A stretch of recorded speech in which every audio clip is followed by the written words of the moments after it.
সফল হওয়ার সবচেয়ে বড় মাধ্যম হচ্ছে সবর, লেগে থাকা, ধৈর্য ধারণের সাথে লেগে থাকা। যা কিছু হোক না কেন সবরই আপনাকে বিজয়ী করবে। পৃথিবীতে বিজয়ী হওয়ার সবচেয়ে বড় মাধ্যম হচ্ছে সবর, যার জ্বলন্ত উদাহরণ নাম নিতে চাই না। আফগানিস্তানের মাটিতে কিছুদিন আগে আপনারা দেখতে পেলেন, এই 2-3 দিন আগে আমেরিকার সাথে যারা চুক্তি করলো তারা শুধু সবর দিয়েই, ধৈর্য দিয়েই এই পর্যন্ত আসতে পেরেছে।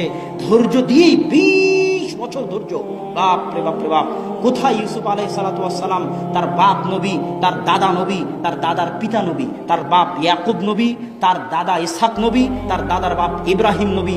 এতগুলো নবীর সন্তান হওয়ার পরেও, এতগুলো নবীর দোয়া থাকার পরেও ইউসুফ কুয়ায় ঝুলে, কুয়ায় মরে কি বাঁচে? ওখান থেকে কৃতদাস, নবীর ছেলে কৃতদাস, বাপ নবী, দাদা নবী, দাদার বাপ নবী, সে কৃতদাস।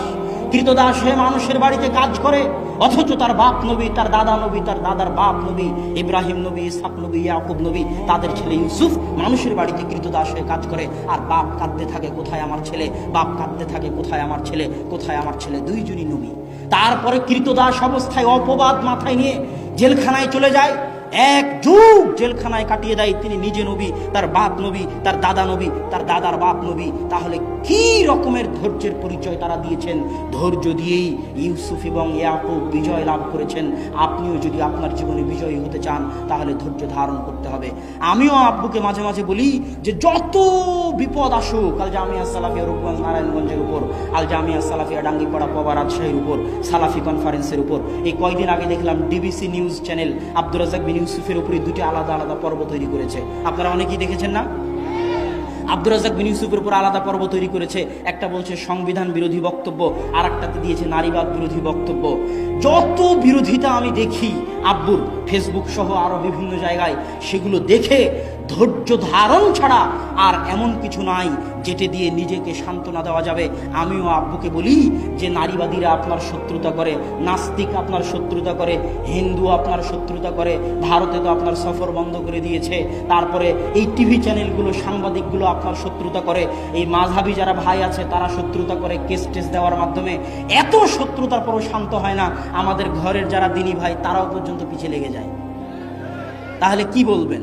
অনেক সময় আফসোস করতে হয় যে আহলে হাদিস দাবি করি, অথচ আমি মনে করি প্রশংসা হিসেবে নয়, আল্লাহ আল্লাহর কসম, প্রশংসা হিসেবে নয়, এ দেশের মাটিতে শিরক এবং বেদাতের বিরুদ্ধে আব্দুর রাজ্জাক বিন ইউসুফের যত বলিষ্ঠ কণ্ঠস্বর আছে, দ্বিতীয় করো এরকম বলিষ্ঠ কণ্ঠস্বর নাই। এটা প্রশংসা নয়, এটা বাস্তব কথা।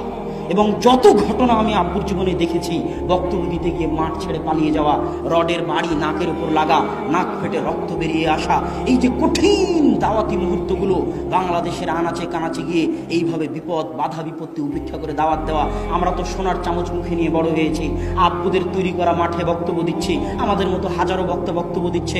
ওই কঠিন দিনগুলো আমাদের দেখার সুযোগ হয়নি, কিন্তু তারপরেও যখন দেখি যে সব সময় বক্তব্যে হাদিস, এখনো যে বক্তব্য দিল, আমার পাশে বসে থেকে আমার একজন বন্ধু বলতেছে যে ওস্তাদজির মতো বক্তব্যে হাদিস কেউ বলতে পারে না। তাহলে যে লোকটা সব সময় বক্তব্যে হাদিস বলে, হাদিসের অনুবাদ করে, শিরক বিদআতের বিরুদ্ধে বক্তব্য দেয়, সে যদি আহলে হাদিস না হয় আমি জানি না কে আহলে হাদিস। সে যদি সালাফি না হয় তাহলে আমি জানি না কে সালাফি। অথচ আমাদেরই আহলে হাদিস ভাইয়েরা, আমাদেরই সালাফি ভাইয়েরা যখন এই ধরনের মানুষের পিছনে লাগে, তখন আমি বলি ধৈর্যের পরিচয় দেওয়া ছাড়া এর কোনো রাস্তা নাই। এর সবচেয়ে বড় রাস্তা হচ্ছে ধৈর্য, এর সবচেয়ে বড় রাস্তা হচ্ছে ধৈর্য, এর সবচেয়ে বড় রাস্তা হচ্ছে ধৈর্য। আয়েশা রাদিয়াল্লাহু তাআলা আনহাকে আল্লাহর রাসূল বলছিল, আয়েশা কথা